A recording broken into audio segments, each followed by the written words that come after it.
আসসালামু আলাইকুম, সবাইকে নতুন একটি ভিডিওতে ওয়েলকাম করছি। আজকে বাসায় হাজির বিরিয়ানি রান্না করেছিলাম, সেটা রেসিপি নিয়ে চলে আসছি।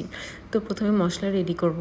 এর জন্য আমি এখানে নিছি হচ্ছে 1.5 চা চামচ কালো গোলমরিচ, একটা মাঝারি সাইজের জয়ফল, 3টা জয়ত্রী, 10টার মতো এলাচ, 7-8টার মতো হচ্ছে লং ছিল, আর 4টার মতো হচ্ছে দারচিনি।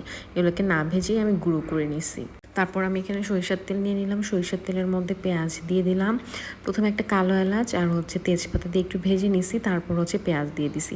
পেঁয়াজটাকে একটু ভেজে নিব। পেঁয়াজটা অনেক বেশি ভাজা যাবে না, জাস্ট একটু নরম হয়ে গেলেই আগে থেকে কেটে ধুয়ে রাখা মাংসটা দিয়ে দিব। আমি এখানে আছে 1.5 কেজি পরিমাণ গরুর মাংস নিছি, তো ওই হিসেবেই হচ্ছে মশলাটা রেডি করছি আর কি। তো মাংসগুলোকে আমি এভাবেই তেলের মধ্যে একটু ভেজে নিব। তার সাথে সাথে আমি হচ্ছে 1.5 চা চামচ আদা, 1.5 চা চামচ রসুন দিয়ে দিলাম। মশলার সাথে ভালো করে মাংসগুলোকে ভেজে নিব, মানে মিক্স করে নিচ্ছি। এর মধ্যে যে মশলাটা গুঁড়া করে রাখলাম সেটা দিয়ে দিছি। এরপর এখানে আস্তে আস্তে সব ধরনের গুঁড়া মশলা, সব ধরনের বলতে হচ্ছে ধনে গুঁড়া আর জিরা গুঁড়া দিছি, আর সামান্য একটু লাল মরিচের গুঁড়া দিছি আমি। এরপর আমি এখানে হচ্ছে একটু পরিমাণ মতো লবণ দিয়ে সব কিছু দিয়ে ভালো করে মশলার সাথে মাংসটাকে কষায় নিব। এই হাজির বিরিয়ানির টেস্টটা কিন্তু একদমই হালকা মশলায় হয়, কিন্তু খেতে অনেক মজা হয়। তো মাংসটা কষানোর মধ্যে কিছু কাঁচামরিচ দিয়ে দিলাম, ঝালটা যাতে প্রপার আসে, যেহেতু লাল মরিচ এখানে কম দেওয়া হয়েছে। মেইনলি এখানে হচ্ছে গোলমরিচের, কালো গোলমরিচ যেটা সেটার ঝাল আর কাঁচামরিচের ঝাল। তো এভাবে হচ্ছে ঢেকে ঢেকে আমি মাংসগুলোকে কষাই নিলাম। কোনো ধরনের পানি তখন আমি দেই নেই। মাংসগুলো কষাতে মোটামুটি 20 থেকে 25 মিনিটের মতো সময় লাগছে। এরকম ভাজা ভাজা যখন হয়ে আসবে তখন এর মধ্যে আমি একটু পানি দিয়ে দিব মাংসটা সেদ্ধ করার জন্য। তো সুন্দর করে পানি দিয়ে আমি মাংসটাকে সেদ্ধ করে নিব। আর বিরিয়ানির মাংসটা একটু সুন্দর সেদ্ধ হলেই ভালো লাগে, মানে একটু বেশি সেদ্ধ হলেই, শক্ত থাকলে আমার কাছে ভালো লাগে না। তো পানি দিয়ে মাংসটাকে প্রপার সেদ্ধ করে নিচ্ছি। মাংস সেদ্ধ হতে হতে আমি ওই পাশে রাইসের জন্য মানে এই যে পোলাও চাল ধুয়ে নিছি। এখানে আমি হচ্ছে 2.5 পট পোলাও চাল ইউজ করছি। আর পাশে যে মাংসটাও মোটামুটি হয়ে গেছে, মানে সেদ্ধ হয়ে গেছে, ঝোলও একদম সুন্দর শুকায়া যাবে যখন এরকম একদম ভাজা ভাজা হয়ে আসবে, ভাজা মানে কষানোর মতো হয়ে আসবে, তেল উঠে আসবে, তখন আমি এই মাংস থেকে মানে মশলা থেকে মাংসটাকে আলাদা করে নিব।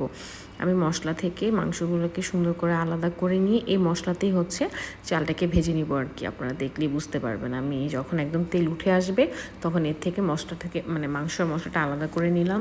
সাথে হচ্ছে যে চালগুলো ধুয়ে রাখছিলাম সেগুলো দিয়ে দিলাম। আমি কিন্তু চালকে একটু ভিজিয়ে রাখি পানিতে 10-15 মিনিটের মতো, তারপর হচ্ছে ধুয়ে একটা মানে স্টেনারে রেখে দিই যাতে পানিটা ঝরে যায়, তাহলে সুন্দর সেদ্ধ হয়, মানে ঝরঝরা হয় পোলাওগুলো।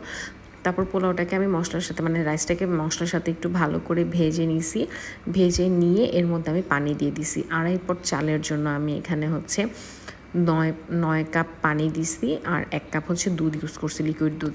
চাইলে গুঁড়া দুধও ইউজ করতে পারবেন। তো সব কিছু দিয়ে একটু লবণ দিয়ে আমি হচ্ছে রেখে দিছিলাম, ঢেকে দিছিলাম। যখন চালটা একটু ফুটে আসছে, পানিটা একটু কমে আসছে, তখন এই যে আগে থেকে আলাদা করে রাখা মাংসটা দিয়ে দিলাম।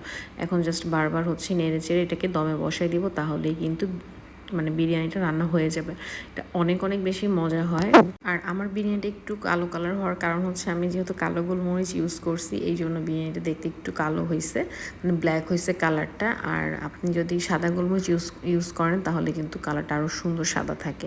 তো এই যে দমে দিয়ে দিয়ে আমি রান্না করে নিলাম। মাশাল্লাহ এত মজা হয়েছে বিরিয়ানিটা, টেস্টও অনেক ভালো ছিল। আর দেখতে তো মাশাল্লাহ দেখতেছি নাকি সুন্দর ঝরঝরা হয়েছে।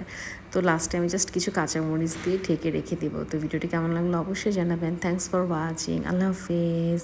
আর এরকম পেঁয়াজ দিয়ে কিন্তু বিরিয়ানি খেতে খুব ভালো লাগে, তাই না বলেন?